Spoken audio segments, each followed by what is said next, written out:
Olá, pessoal, bem-vindos a mais um episódio do nosso Inquietos, o programa onde a gente entrevista, enfim, como o próprio nome diz, pessoas super inquietas. Hoje com uma inquietíssima aqui, uma conversa super especial com a Denise Santos, CEO da BP, conhecida Beneficência Portuguesa, mais conhecida como BP.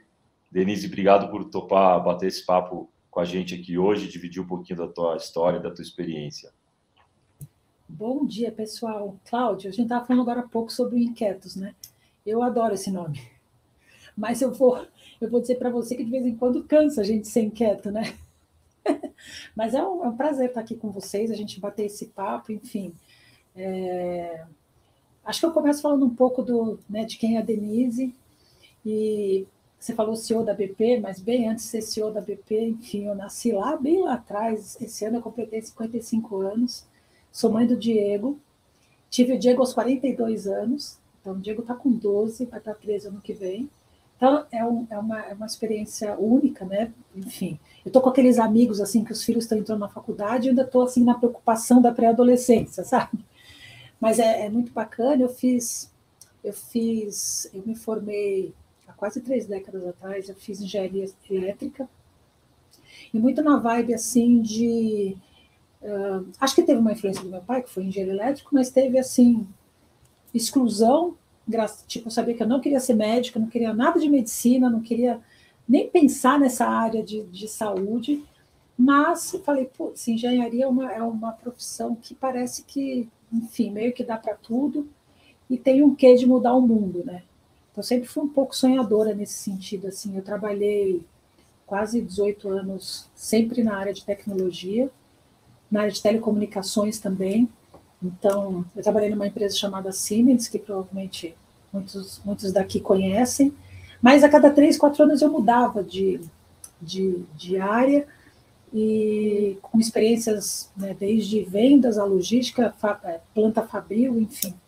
E sempre inquieta, né? Sempre que falavam de algum projeto novo, e as pessoas falavam, mas tanto tempo na mesma empresa, mas acontece que a cada 3, 4 anos eu mudava, fazia coisas diferentes, adorava me envolver com projetos que não tinham a ver com a minha área, e aí segui minha carreira. Meus últimos momentos de Siemens foi na área de varejo, então eu e mais um montão de gente, a gente desenvolveu o varejo no Brasil para telefones celulares.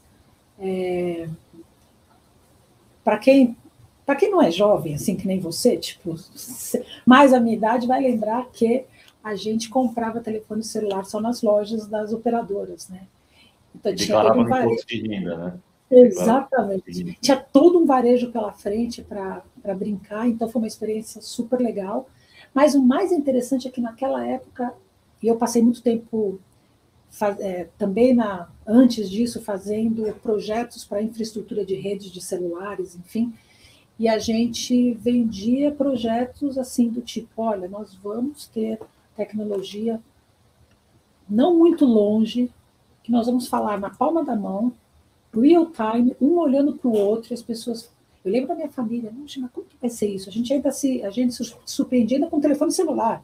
Imagina com aquelas fotos horrorosas, né?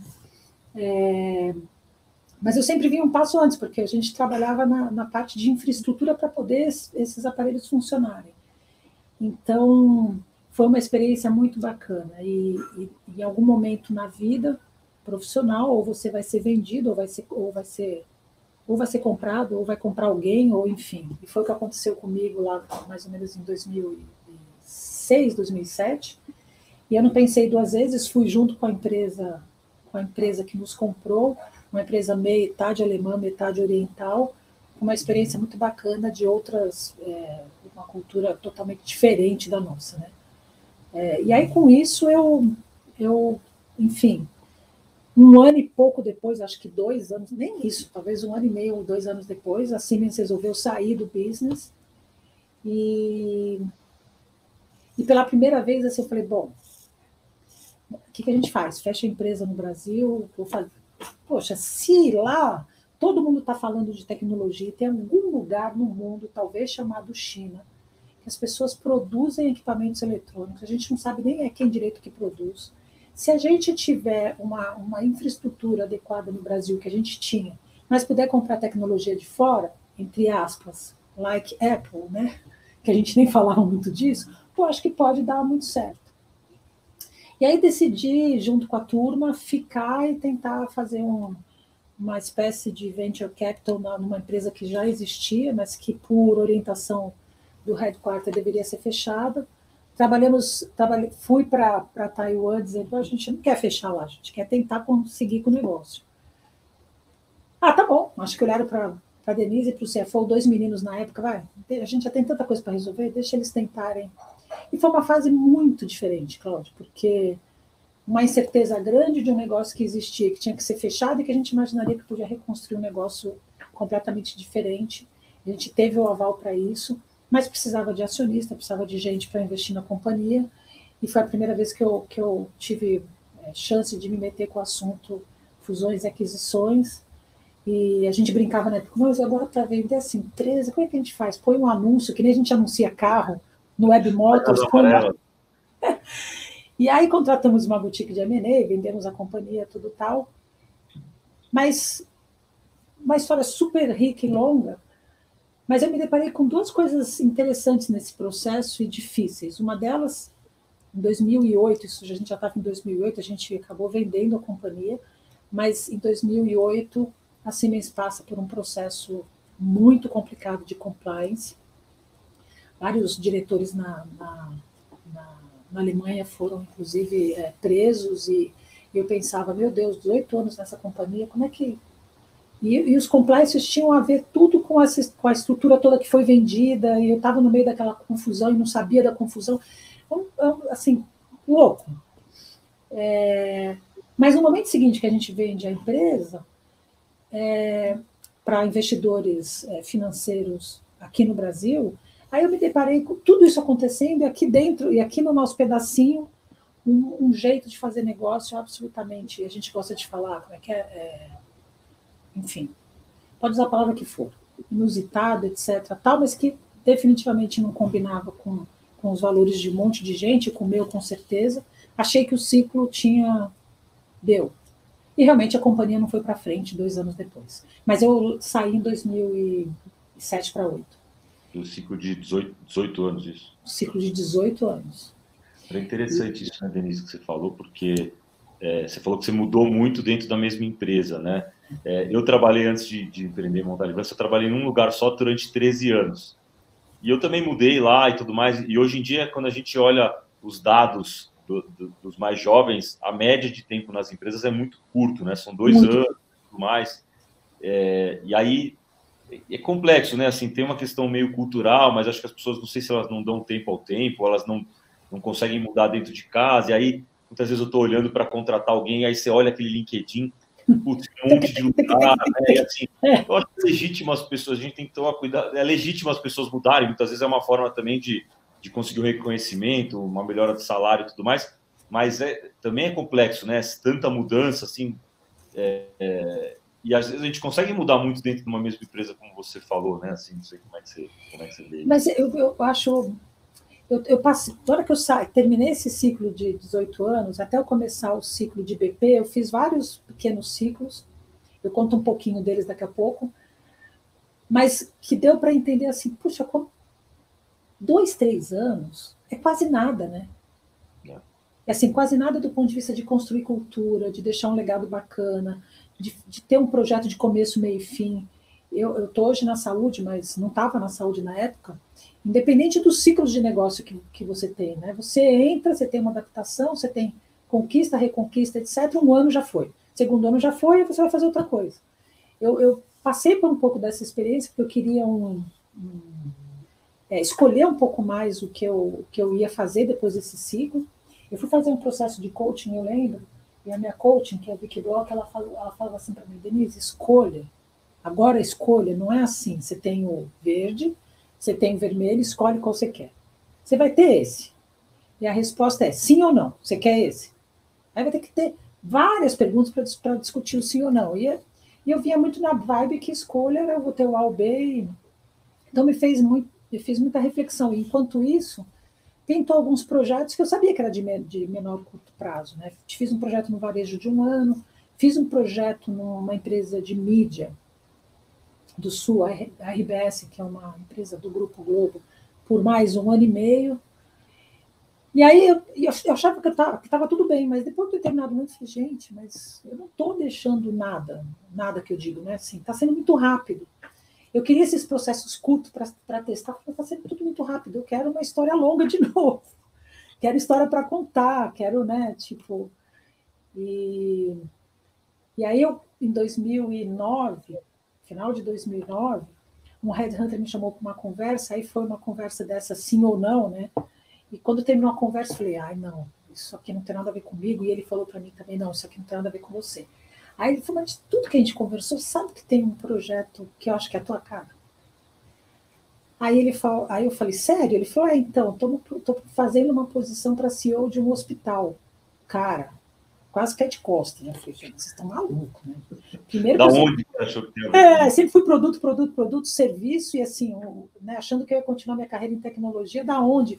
E ele falava assim, não, tipo, dá a chance de pelo menos conhecer.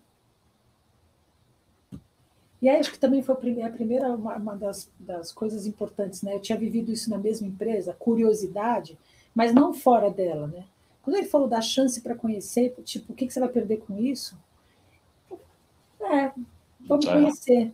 Eu brinco, tem uma diretora nossa aqui na BP, que ela é diretora de pessoas e experiência, e ela fala assim, olha, às vezes a diferença entre o corajoso e o sem noção, a gente não sabe qual é. Nesse momento, eu acho que eles foram mais corajosos do que eu, né, de ter. E era para ir para o São Luís. Foi um processo de quase 5 meses de namoro. Me encantei pelo setor. Então é assim, tipo, dá a chance, né? Vai ver o que tem do outro lado da porta, né? Às vezes pode ser bom, quase sempre é bom. E mesmo quando não é bom, depois é bom, né? Quando der errado, deu certo também. Quando é exato, porque se acumulou coisa, foi botando coisa na mochilinha, né? Então, e foi assim que eu entrei para a área da saúde. Interessante. E você falou também, resgatando o começo, né? Você foi estudar engenharia, você falou que se formou há 30 anos, certamente não tinha muita mulher naquela época na faculdade, né? Eu lembro, na faculdade de engenharia, né? Específica. Eu lembro a Cláudia Sender aqui, que também contou, ela falou das piadinhas que tinham na engenharia com mulher, né? Piadinhas que na época acho que eram aceitáveis e que hoje, obviamente... Não, hoje não rola. E também é o seguinte, na minha classe tinham 5 meninas e a gente era responsável pelas festas, pela formatura, por organizar a coisa, fazer o calendário dos projetos, e estava tudo certo. Agora sim, Cláudia, eu sou gêmea de um irmão. Eu tenho uma irmã mais nova e tenho um gêmeo comigo. Interessante que ele foi fazer arquitetura e eu fui fazer engenharia. Olha. Naquela época já tinha os brincadeiros. Vocês estão loucos, gente? Tem alguma coisa errada. Ela tinha que fazer engenharia, você tinha que fazer arquitetura. Mas o fato é que eu cresci com meu irmão jogando bola. Jogando bola com meus primos, com os amigos, não sei o quê. Eu nunca fui muito da boneca. Então, ir para uma faculdade de engenharia, engraçado, não foi muito... natural. Mas eram realmente poucas, né? Depois eu entrei no estágio na Siemens no 4º ano, e nesse 4º ano, às vezes eu entrava em reuniões, entrei como trainee, depois me formei. Depois de formado, eu entrava, às vezes, em sala de reunião. Hoje que eu me dou conta disso, hoje, né? As pessoas achavam que eu era secretária de alguém que estava entrando na reunião. Né? É interessante, mas... Parece coisa de maluco. Né? Assim, é coisa de maluco. E hoje eu me dou conta assim, que para mim foi mais difícil ter chegado a alguns cargos ainda muito jovem do que mulher. Mas talvez por conta disso, que talvez mulher... Eu sempre tive espaço. Eu tinha espaço em casa, meu pai sempre falava, tipo, vocês vão ser, para mim e para minha irmã, vocês vão ser o que vocês quiserem na vida, mas vocês não vão depender de ninguém. Escolhe uma profissão. A gente sempre empurra a gente para frente. Minha mãe, ela trabalhava no Bank Boston, na época que a gente nasceu, ela saiu para cuidar da gente. Quando a gente fez 13 anos, 12 para 13 anos, minha irmã tinha uns 5, ela falou, agora eu vou fazer o que eu sempre quis fazer e não consegui fazer na vida. Eu quero estudar pedagogia, eu quero ser professora. Com 13 anos, a gente cuidava da minha irmã de 5, estava tudo certo. Minha mãe foi estudar, foi ser professora, depois coordenadora, se aposentou como professora. Então, os exemplos em casa eram muito fortes. Né? E eu jogava bola bem. Aliás, gosto de jogar bola até hoje, só que hoje eu jogo tênis. Mas eu jogava bola bem, assim, então era uma diversão estar no meio dos meninos e com as meninas juntos, né, claro. Engraçado, parece minha irmã, tem uma irmã 2 anos mais nova e ela joga muito bem bola. E a gente jogava no corredor de casa, eu e ela. Então ela é craque, assim, a gente joga A gente jogava basquetebol, no corredor de casa, exatamente. mas ela é craque. Assim, eu lembro que a gente jogava no corredor à tarde, aí minha mãe chegava, abria, a gente saía pro quarto correndo para fingir que estava estudando. Só que a minha mãe fala assim, eu entrava no corredor, aquele suor, assim, aquele cheiro, assim, aquele cheiro de suor de 1 hora de futebol, e vocês acharam que estavam me enganando, assim, mas é isso. Também minha irmã comigo acabou sempre indo muito pro esporte, pro futebol, então acho que traz um pouco isso à criação, né? E aí eu e meu irmão, a gente começou a fazer natação muito cedo, acho que com 5, 6 anos, a gente depois foi federado. Então, na época que a gente treinava 2, 3 horas por dia em piscina fria, a gente sempre gostou muito de esporte. Bem verdade que hoje eu não piscina, só se for para tomar sol e nadar, deu, né? Então a gente sempre foi muito do esporte, isso ajudou muito nessa questão, né, da convivência, entre aspas, das regras, ou, não sei se regra é a palavra certa, né, mas talvez mais essas conexões, né, não dá para você fazer sozinho. Ainda na natação, que é um esporte, entre aspas, solitário, você tem a equipe, então é individual, ele é solitário na piscina, mas ele não é individual fora da piscina. Então, isso ajudou muito, acho que até quesitos de liderança, né? Acho que o esporte ajuda muito nisso, né? Disciplina, saber perder, saber ganhar. E depois eu fui, na época, quando eu larguei a natação, fui federada do Paulistano e mais do Palmeiras para jogar vôlei, mas assim, eu tenho 1,60 m, então, óbvio que eu era levantadora, com muito sacrifício, mas super divertido e assim joguei na faculdade. Quando eu me formei, eu falei, putz, gente, não, o único esporte coletivo que dá certo durante a semana é futebol, que os meninos vão, faça chuva, faça sol, com namorado ou sem namorado, os caras vão. Isso não vai dar certo como esporte, não queria voltar a nadar. Aí fui aprender a jogar tênis, jogo até hoje, e me divirto bastante com isso. Assim. Então, o esporte sempre fez muita diferença na minha vida. Assim. É uma coisa que eu gosto bastante, bastante. Legal. Também me identifico bastante. E aí você estava falando que surgiu essa oportunidade lá do São Luís, que era para ser CEO, é isso? Cara, e o São Luís era assim, tinha um issue bem importante de caixa, então mas tinha uma marca forte, tinha cliente, tinha uma confusão de processo. Eu falei, putz, acho que esse lado engenheira de processos tal, foi o que eles viram também, vai ajudar, então, acho que foi um dos primeiros projetos de Lean Six Sigma dentro de um centro cirúrgico, que depois a gente treinou um monte de outros hospitais, assim, foi bárbara a experiência. Mas só não existia um projeto, as pessoas falam, até hoje falam, sempre no São Luís para vender o São Luís, porque realmente eu conduzi junto com a turma toda, nós conduzimos o projeto de venda, que no final foi para a Rede D'Or, quando começa o processo de consolidação, né? Mas era um projeto chamado Novo Horizonte, um projeto de crescimento. Quando eu cheguei lá, tinha acabado de inaugurar a Anália Franco, São Luís eram 2 famílias controladoras, e o primeiro ponto era botar ordem na casa, então assim, desde a arrumação societária, não sei se tinha o São Luís e um monte de outras empresas das famílias pendurado embaixo, até a fazenda de cogumelo tinha. Então, arrumamos toda a confusão e a gente imaginava que era possível, naquela 2010, 2011, ter abertura de capital para hospitais privados, que foi acontecer alguns anos depois só. Então, a tese era realmente trazer investidores e fazer um processo de crescimento. Quando a casa estava arrumada, a gente foi para os roadshows atrás de investidores, ainda que a lei não tinha vingado ainda, vieram propostas, Cláudio, de venda full do ativo. Aí volta para casa, volta para discutir um acordo de acionistas, que foi bem sofrido para as famílias. No final de tudo, a discussão foi assim, tudo bem, acho que pode ser uma venda legal, mas a gente só vende se os dois venderem, você não compra minha parte, não compra a sua, e ninguém fica, tipo, ou sai todo mundo ou fica todo mundo. E foi o que aconteceu. No final, acabou uma venda muito, muito bacana, muito boa do ponto de vista financeiro, e assim, a terceira geração não queria mais também tocar muito negócio, então acho que deu tudo certo. Aí eu assinei um não-compete de de 18 meses fora do setor. Achei que eu não ia mais voltar para o setor, porque daí aquele mapeamento assim, dos grandes centros de São Paulo. Aí eu voltei para a multinacional, para uma empresa francesa, na área de serviços, de contact center, fui para a Teleperformance, fiquei quase 18 meses, aí a BP me achou. Aí eu falei, gente, a BP é assim, nossa, a BP, cara, nunca entrou esse hospital na minha lista de concorrentes. A gente nem falava BP, né? Nem mapeado. Estava nem mapeado, tinha gente que falava BNE. Eu falei, que BNE é essa?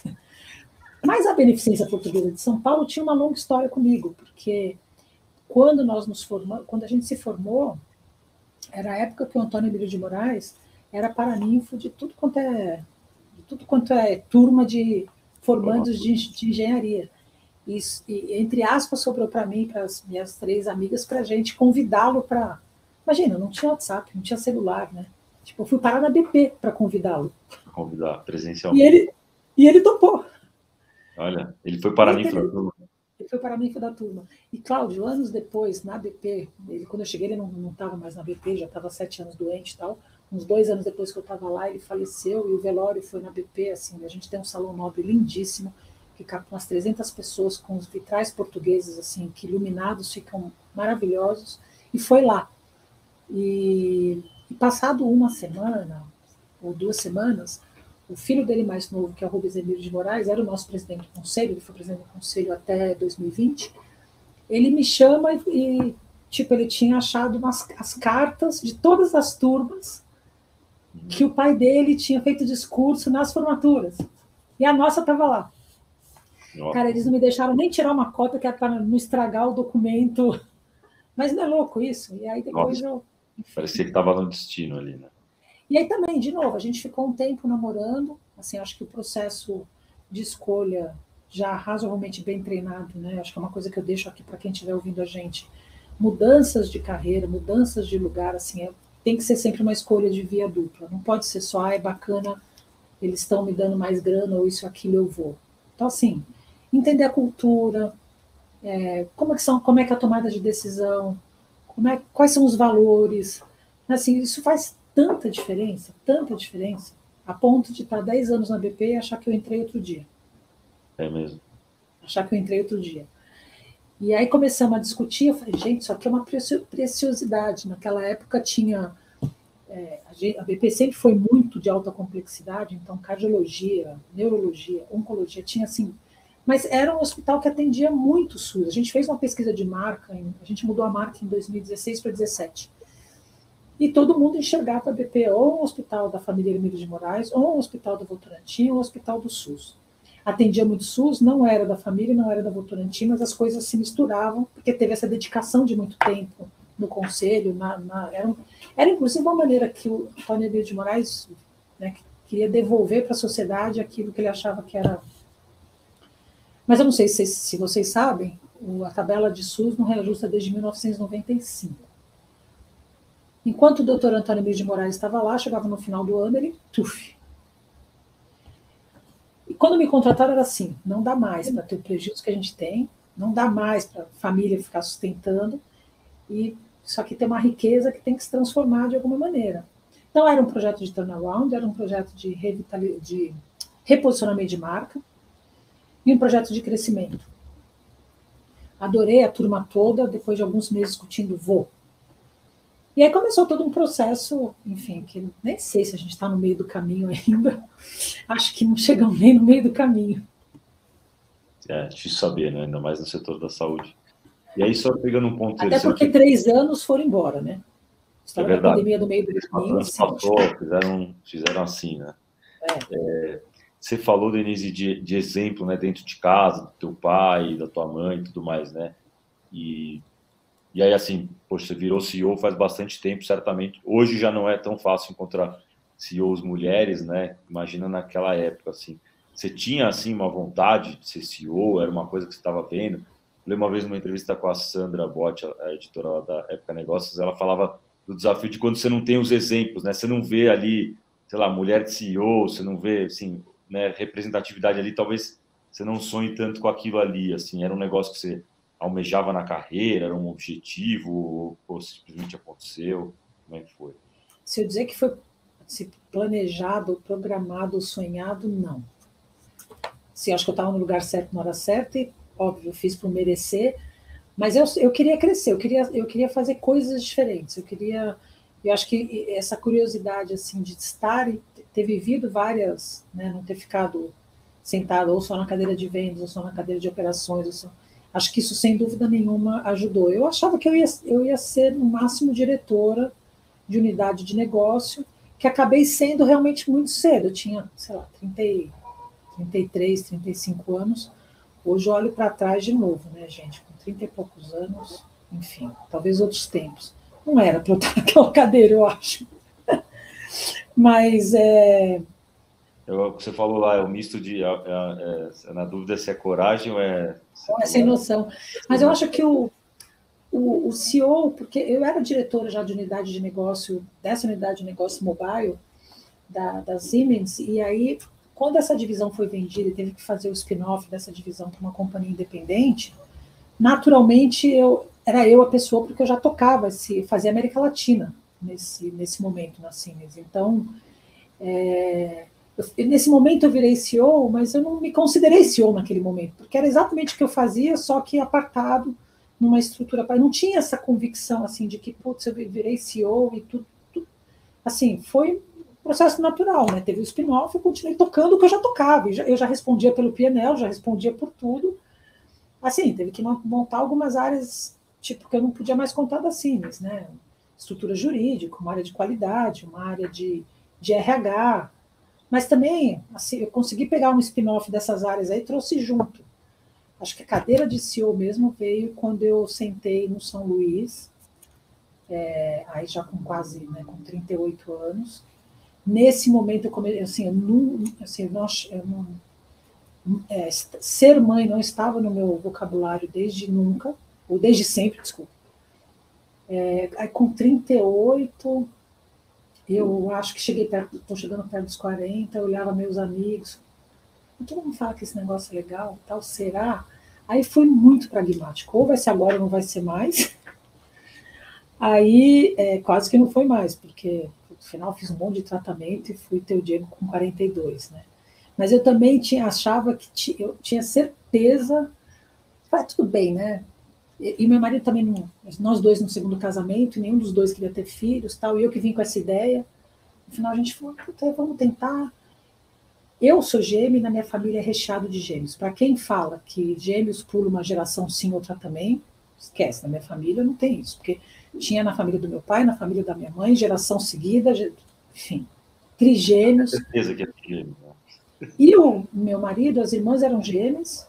Vou fazer tratamento, vão ser 2. Então, assim. Vai vir 5, né? Vai vir assim, tipo, colocar 3 embriões, 3 vão brigar. É um seriado americano, né? O casal tinha 2 filhos, veio eu não sei nem como é que chama. 3, né? Aí, sim, that's call life. Não é assim planejado. Eu sou inquieta, mas eu adoro um planejamento. Então, assim, tipo, a vida não é assim, não é planejado. E o Diego é um cara loiro de olho azul. As pessoas olham para mim, olham para ele. Tipo, é o pai inteiro, que tem um lado sueco. Meu sogro é sueco, minha sogra é italiana, meu marido nasceu na Itália, mas ele é o biotípico sueco e o Diego é exatamente igual. Legal. E isso profissionalmente, assim, como é que foi essa fase, assim, de ser mãe, de voltar? Eu cheguei nos 42, eu estava bem no processo de venda do Hospital São Luís, assim. Eu comecei todo o roadshow, engravidei, continuei com o roadshow, grávida com o roadshow, tive o Diego, um mês e meio depois a gente fez o signing, tive o Diego, um mês e meio depois eu voltei. Então, assim, do lado disso, eu não vivi muito esse negócio, eu não vivi nada desse negócio dos 5 meses. Por outro lado, já numa fase de vida que eu podia ter um puto esquema. Então, um esquema super bom para poder fazer o que eu tinha que fazer, ter ele em casa. Então, foi uma fase bem legal. Não foi nada tranquilo, porque estava nesse processo todo. Mas eu não tenho assim, tipo, ai, nossa, perdi um pouco essa fase. Não, putz, foi... curtir o que tivesse que curtir. Um dia, sei lá, o Diego devia ter uns 3 anos. Me lembro bem desse dia, ele falou assim para mim, mãe, não, mais, até uns 4, 5 anos. Mãe, eu tenho 2 mães. Eu falei, pronto. Agora vai vir aquela conta, sou eu e a babá. Vai vir a conta. Vai vir a conta, porque nós mulheres, a gente tem culpa de tudo. A gente nasce pode uma mulher, nasce uma mulher, culpa junto. Nasce uma culpada. Eu falei, não, agora vai vir a conta, né? Daí ele falou assim, você e a titia Pata. Titia Pata é minha irmã. Minha irmã chama Patrícia, a gente chama ela de Pata. E os dois têm uma conexão, assim, enorme. Então ele falou, você é a titia Pata, vírgula, eu prefiro a titia Pata. Aí eu falei assim, tá tudo certo. Tá tudo certo, né? E aí é interessante porque desde que ele tem uns 7, 8 anos, quando chega nas férias, ele vai para BP, sempre faz um processo de cada vez ele visita alguma coisa. Agora com 12 anos ele ficou uma semana lá, e aí ficou programando com o pessoal, com os devs, fez programação, foi na inteligência artificial, fez isso aqui. Olha. E uma dessas idas, ele estava com a nossa diretora, com a nossa CIO, e eu nunca fico, né? Tipo, mãe, eu fico nas reuniões, tchau. E ele estava com ela e foram no Salão Nobre, e ela falou assim, olha, sua mãe vem aqui, fala para 300 pessoas, não sei o que, tal. E ele virou para a Lília e falou, nossa, tenho um orgulho da minha mãe. Cara, ponto. Deu tudo certo, entendeu? Dá super para combinar, mas eu também tenho que dizer que, óbvio, que a minha fase de vida permitiu isso. Minha fase de vida, a posição que eu estava, enfim. O que não é a realidade da maioria das mães, né? Hoje eu acho que ter esse olhar para a diversidade de uma forma assim, atender essas individualidades é relevante, né? Acho que a gente, como líder, tem que olhar para isso. É interessante que a Livance, quando o Fábio, né, que é médico, meu sócio, ele trouxe o princípio da ideia, ele falava muito, né, das colegas médicas que faz 6 anos de medicina, depois faz 4 anos de residência, e aí está com quase 30 anos, que muitas vezes está pensando na maternidade, e aí a médica é empreendedora, né, aí vou montar um consultório, vou me lançar na carreira, e se já é difícil para quem está no mundo corporativo, que tem licença maternidade, profissional liberal... Empreender sozinho? Nenhuma, né?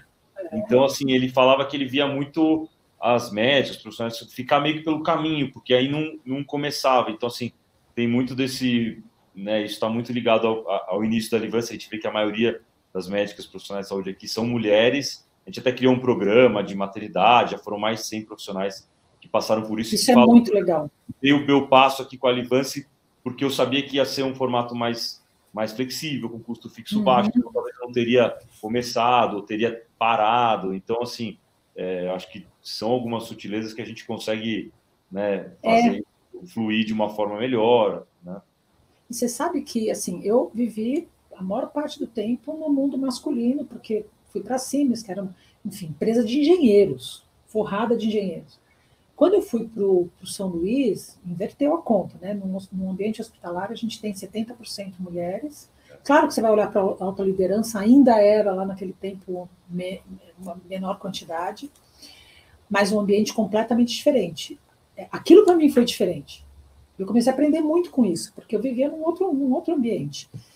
Hoje na BP a gente tem, no nível gerencial, quase, acho que uns 60% são mulheres, e no nível de diretoria, meio a meio.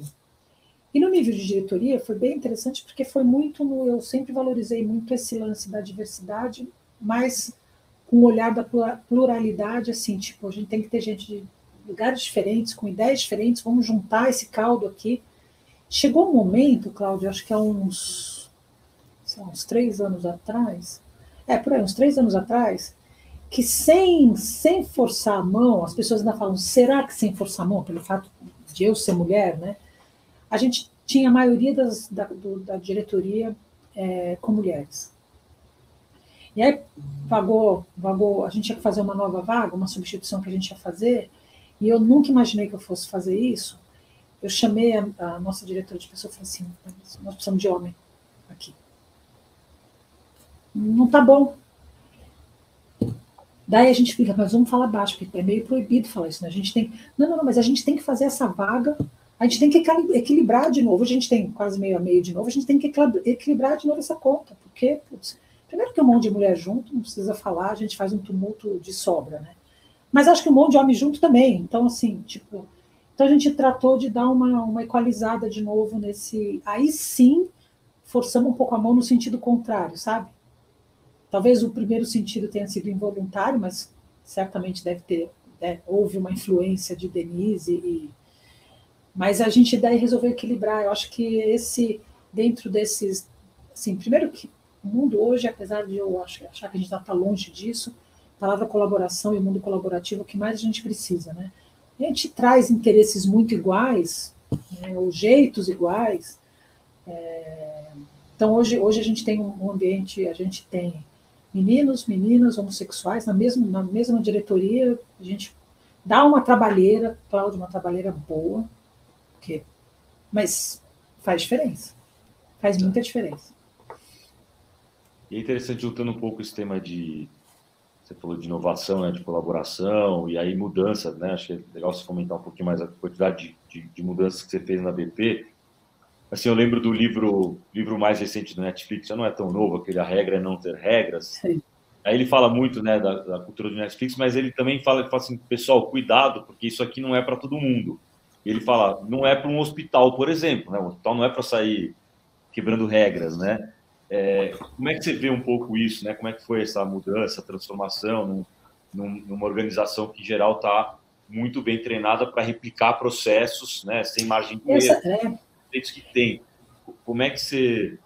Essa sua referência de livro é isso mesmo. Assim, o grande dilema que a gente vive, e até hoje a gente tem uma estrutura de inovação, e eu vou contar um pouquinho das coisas que a gente fez, mas a BP, por exemplo, ela tem certificação de qualidade internacional, certificação, máximo nível da certificação internacional. Quando a gente começou o processo de transformação digital, a gente escolheu um parâmetro internacional americano, que é a HIMSS, quer dizer, Healthcare Information Management System Society, e esse grau tá assim, de nível 1 a 7, onde 7 é Full Digital Hospital, 1. Você tem processos mais manuais, enfim. A gente queria se medir por isso, e a primeira medição que a gente fez nós estávamos ali nem chegava a 2. Começamos a trabalhar todo o processo de transformação digital, não acabou, né? Estamos aí desde os últimos 6 anos, muito investimento. E a gente acabou conseguindo, nós somos hoje RIM7 certificados internacionalmente. No Brasil tem 6 hospitais, 2 são nossos, os outros 4 não são nenhum dos que você pode imaginar de bate-pronto. Mas você traz mais um regramento, né? Inclusive na transformação digital. Então, assim, nada pode dar errado. A gente, assim, dando um exemplo besta, né? Mas eu não quero a gente não quer que a enfermagem chegue no dia seguinte, ela dava um pico aqui. Será que se testar aqui vai ser melhor? Então, assim, é muito controle, muito... Ao mesmo tempo, você quer criar um ambiente disruptivo, de inovação, etc. A gente fica naquele... Como é que a gente põe a estrutura ambidestra dentro de um ambiente desse? Então, dentro da tecnologia, a gente separou, a gente criou área de inovação, a gente fez... Mas a gente tinha muita coisa estruturante para fazer, né? O hospital tinha um grau enorme de renovação de parque tecnológico, de infraestrutura para ser feito. A gente tinha que inverter completamente o modelo SUS privado, a BP é uma companhia privada sem fins lucrativos. Tínhamos que derrubar essa história de sem fins lucrativos.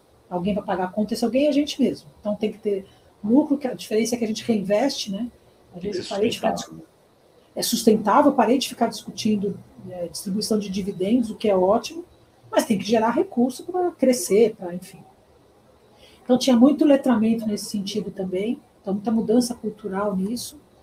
Então, a gente começou a trabalhar cultura, um plano diretor de obras importante, parênteses, bem verdade que eu peguei a companhia com um caixa razoável, que a família tinha deixado, acho que sem isso seria diferente, mudar o modelo de filantropia, a gente foi esvaziando o SUS, e a gente começou a nos qualificar para nos tornarmos um dos hospitais de excelência do país. Hoje são 6, BP, Einstein, Sírio, Oswaldo Cruz, HCOR e Moinhos de Vento no Sul. E é um modelo de filantropia que toda isenção que você tem na folha, do INSS, a cota patronal da folha, você investe em projetos para o SUS, em gestão, pesquisa, ensino e assistência A gente tem projetos hoje pelos 27 estados do Brasil. Então, é bem bacana.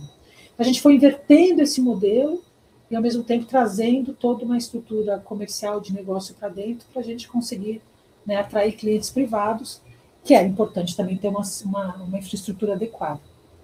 A gente saiu, Cláudio, em 2010 para 2011, de uma companhia de mais ou menos 600 milhões de reais, não era uma empresa pequena, mas com essa questão da tabela de fazia quase 70% de SUS. Hoje a gente tem um contrato com a Secretaria Municipal que a gente faz 10% na cardiologia, mas todo o resto da filantropia a gente faz via PROAD SUS, que é esse modelo que eu te falei de excelência.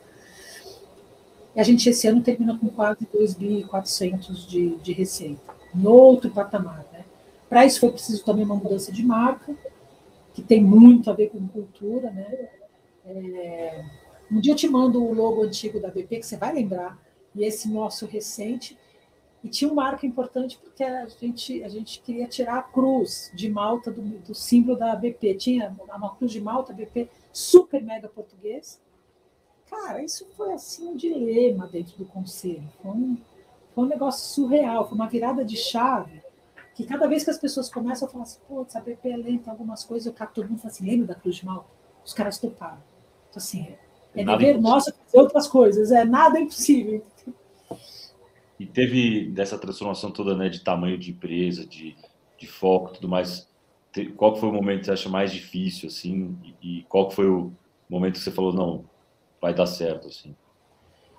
Acho que o momento, dia 1, dia 2, dia 3, dia 10, fazer uma mudança dessa, importante, mudando inclusive o conceito do corpo clínico, foi bem difícil. Porque nas gestões todas anteriores, assim, tinha a área administrativa e a chave da porta para um antigo diretor médico, o corpo clínico fazia o que bem entendia, do jeito que queria, e fazia bem. Mas eu me lembro bem, Cláudio, que no dia que eu cheguei, um mês depois, uns 2 meses depois, inaugurou o centro cirúrgico novo, que já passou até por retrofits, e lá nós temos 25 salas cirúrgicas, é grande, sim. Você tem uma ideia da dimensão, é assim, a média de leitos, de número de leitos dos hospitais no Brasil está em torno de 200 leitos. A gente tem 250 só de UTI. Assim, 25 salas cirúrgicas é enorme. E eu fui conhecer a obra, estava passando pelo corredor, e aí tinha os nomes, né, em cima das plaquinhas com o nome dos médicos. Eu falei, putz, que legal, mas como é que vocês fazem para fazer homenagem para esse ou aquele, etc? Denise, não é homenagem. Essa sala é do doutor tal. Como essa sala é do doutor tal? Não, ele está vivo ainda, né? Não, ele está vivo. Não, essa sala a gente só abre quando ele vai usar. Como assim, gente? E eu me lembro que sabe aquela história, melhor um fim com horror do que um horror sem fim? Eu falei, não sei que madrugada vai ser, mas vocês tirem essa sala, nós vamos juntar todo mundo numa sala e vamos contar o que vai acontecer. Cara, foi um estresse, o tamanho de um bonde, mas o conselho bancou, a diretoria bancou, vamos. Desse dia, e aí outros momentos muito assim, né? Os caras, tá bom. O cara entrava na sala do doutor Antônio Hermílio e falava, escuta, tem um equipamento novo ali, parece que é uma tomografia computadorizada, XYZ, e precisa comprar. O cara fazia o cheque, X tempo depois, estava descendo. Não tinha business plan, não tinha taxa de retorno, não tinha quanto que vai usar, quem vai usar, como vai usar.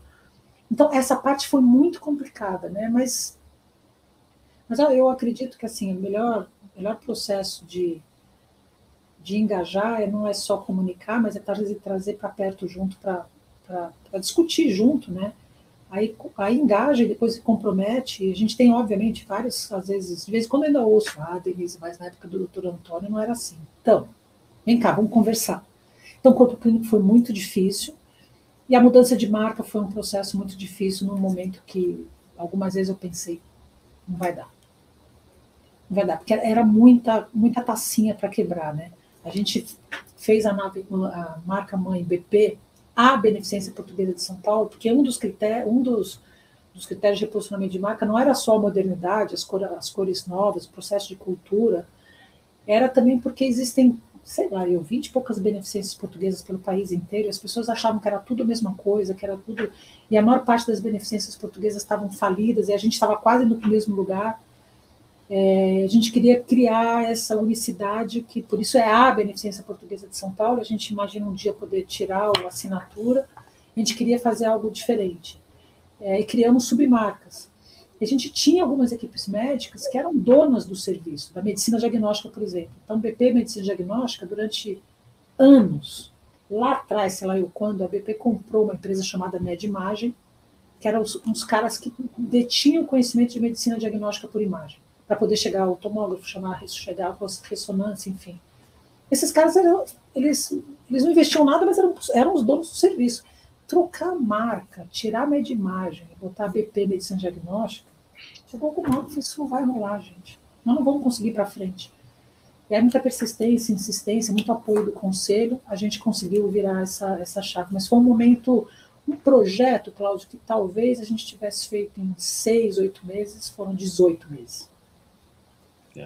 Mas foi, né? Foi. E outro período que, assim, que eu nunca imaginei passar igual foi a pandemia, né? Surreal. Terminou 2021, falei, não quero mais isso para minha vida. Quase que surtei, quase que entrei em burnout.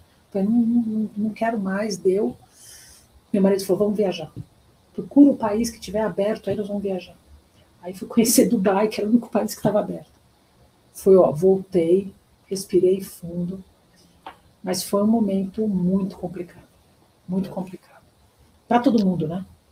Não, sem dúvida. Cada um tem uma história... Cada um tem uma história... né? Terror, né? Assim. Mas é muito tempo gerindo crise, sabe, Cláudio? Você gera crise o tempo inteiro em qualquer negócio. É aquele momento mas o teu negócio... de crise, só que ininterruptamente, né? Assim, e aí não aguenta, né? Os colaboradores iam trabalhar e não sabiam se voltavam para casa carregando sabe-se lá o quê, inclusive eu.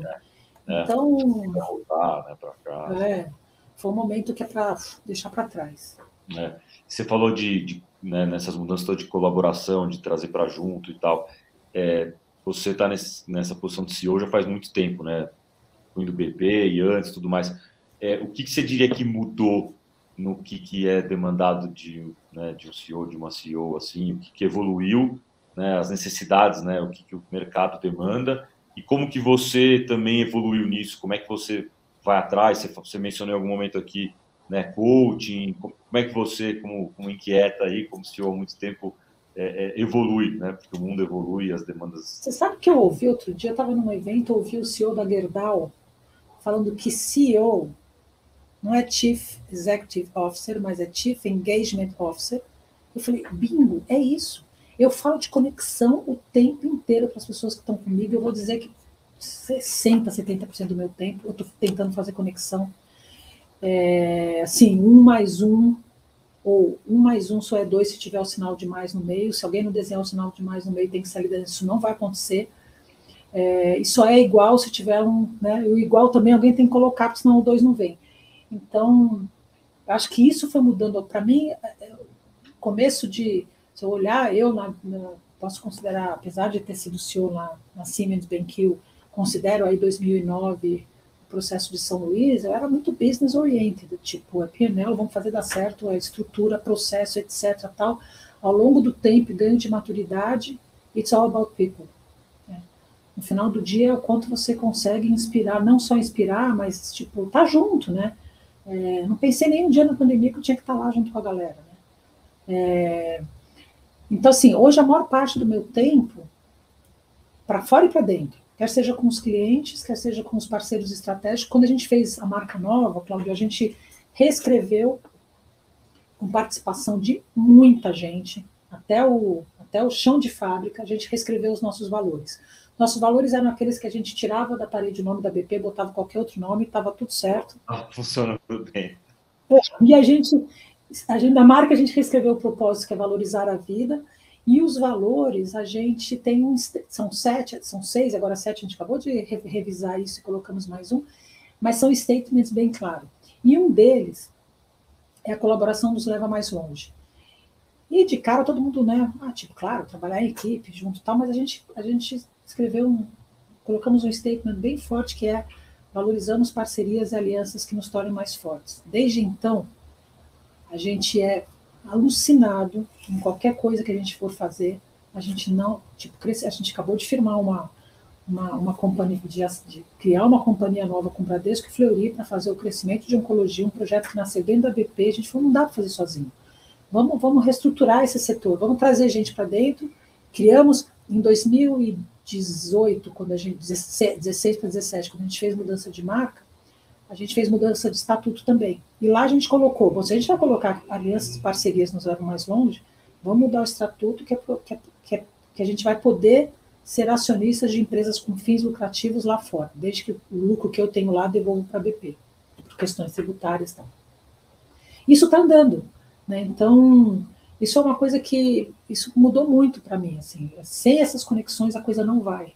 Sem esse processo de engatar o A com B. E é nisso que eu tenho que gastar meu tempo, de forma positiva, né? E acho que isso mudou bastante, né? Assim, era o que você falou, acho que antigamente era mais o PNL, a coisa de engenheiro e tal. Acho que até tem um dado interessante nos Estados Unidos, eles pegam CEOs das Fortune 500 e é impressionante como mudou. Tem gente que estudou história, tem gente que estudou design, né? E antigamente era, em geral, tudo administrador ou engenheiro, né? E a coisa está mais... E fora isso, assim, daí eu não vou durante meu desenvolvimento mesmo, daí eu vou atrás de, ano passado eu gosto de cursos pequenos de uma semana, esse 2024 vou ter mais 2, então eu fui para Harvard, olhar cultura, o que é cultura, depois esse tema da pandemia, como é que é esse negócio dos modelos de trabalho, Aí depois, no ano passado, no segundo semestre, fui para Stanford, fiz outro curso de uma semana, enfim, aí vou procurando coisa em tudo quanto é canto. Legal. Vou fazer uma pergunta para você sobre o setor de saúde, né? Daria para fazer umas 200 aqui e tudo mais, mas quando a gente pensa que há não muito tempo atrás era permitido fumar em restaurante, né? Era permitido fumar em avião, né? Na fila, muita gente nunca viu isso, né? Na fila 20, até a fila 21 não podia fumar, na 22 podia e tal. E quando a gente olha isso, né, a tua resposta, a tua frase é surreal, né? O que você acha que daqui a 10 anos, né, daqui a 2033, a gente vai olhar para hoje e a gente vai falar, nossa, isso aqui era assim no setor de saúde. Aí você vai falar assim, nossa, surreal. Você sabe que a gente fala muito de saúde 4Ps, que é predição, prevenção, participação e personalização. Prevenção, eu acho que a gente vai estar em outro estágio daqui muito pouco tempo, com os devices, medindo coisa em casa, sabendo tudo o que acontece. Eu vou levar os dados do device, o médico não vai falar, outro dia eu levei os dados do iWatch, não, vamos fazer o exame. Isso aqui, a gente vai estar em outro nível. Predição com o genoma, assim, eu acho que isso vai ganhar uma escalabilidade outra também, do ponto de vista de coisas que você pode desenvolver, e vai ser surreal que a pessoa nasce e não sabe que tem um marcador que, se ela não cuidar durante a vida, pode se transformar numa doença X. Agora, eu acho que o nosso maior desafio, personalização, né? Medicina cada vez mais personalizada, isso já é uma realidade hoje, mas eu acho que o maior desafio nosso é o P de participação. Realmente nós, indivíduos preocupados genuinamente, né? E não como uma... Para muita gente, ainda cuidar da sua própria saúde é um peso, né? Então, eu acho que esse é o nosso maior desafio, que de verdade eu não vejo mudar tão cedo. Acho que a gente vai ter que ter todo esse resto em volta da gente, puxando a gente para isso, né? Você não pode ter...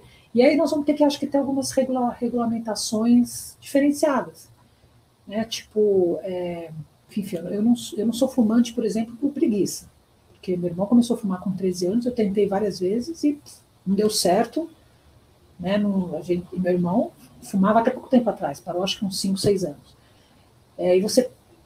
que eu tenho que pagar o mesmo valor no plano de saúde que ele, que esculhambou com a saúde, vai esculhambar com o sinistro, né?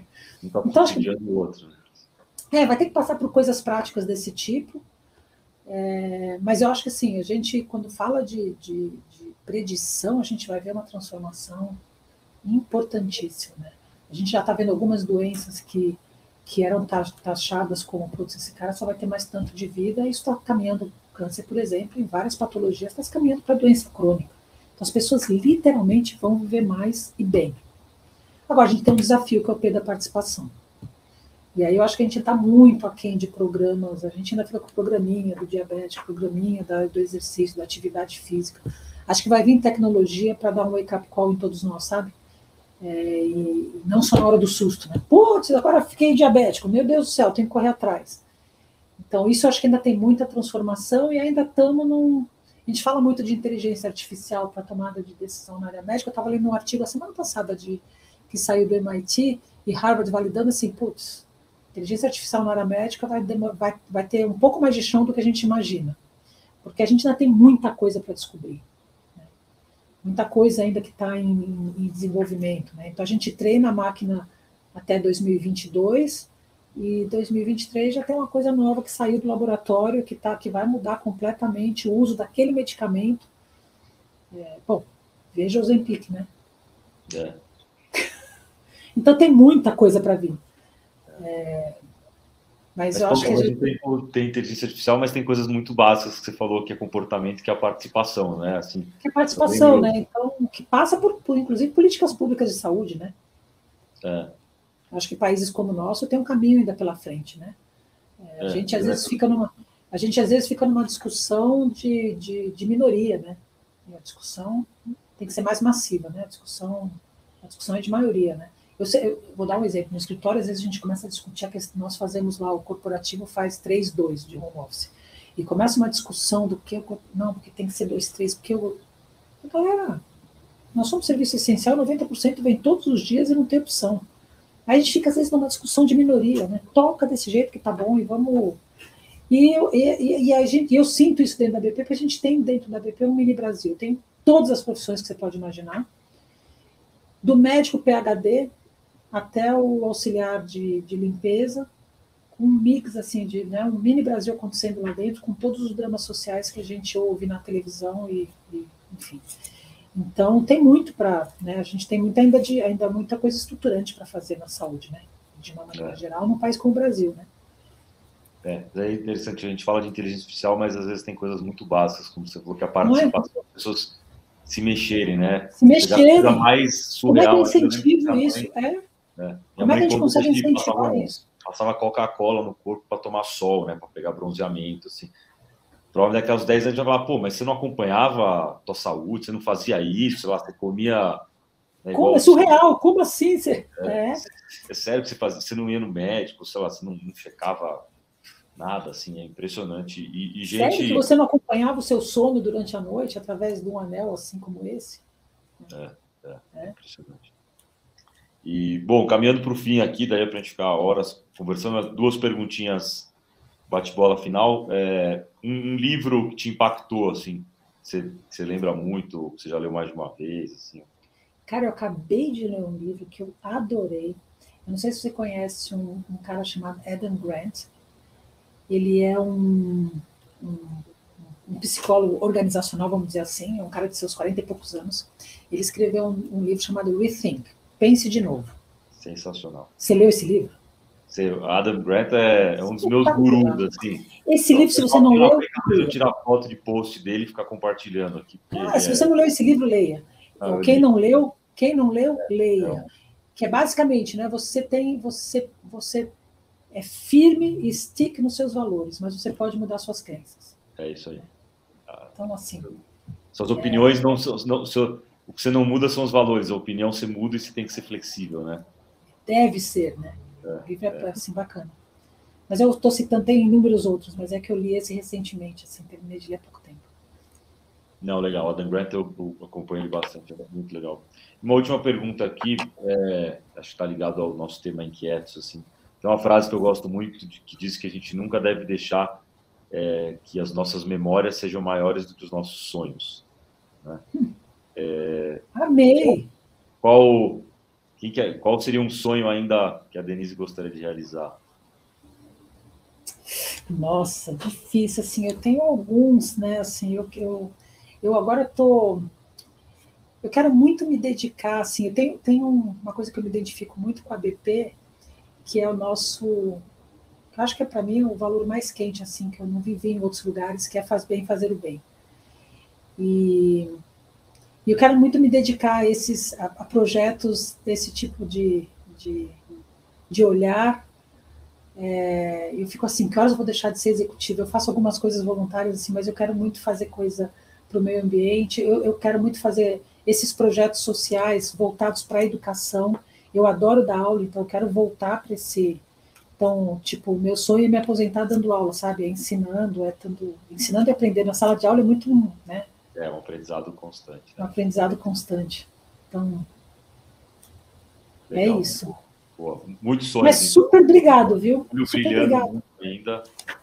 Obrigado, Denise, pelo papo e pela tua energia alta, tua inquietude aí, com certeza é exemplo para muita gente aí no âmbito profissional e pessoal. E parabéns pela iniciativa, viu? Esse seu podcast é fantástico. Você conversa com muita gente bacana e para a gente é muito bom estar com você. Legal, obrigado.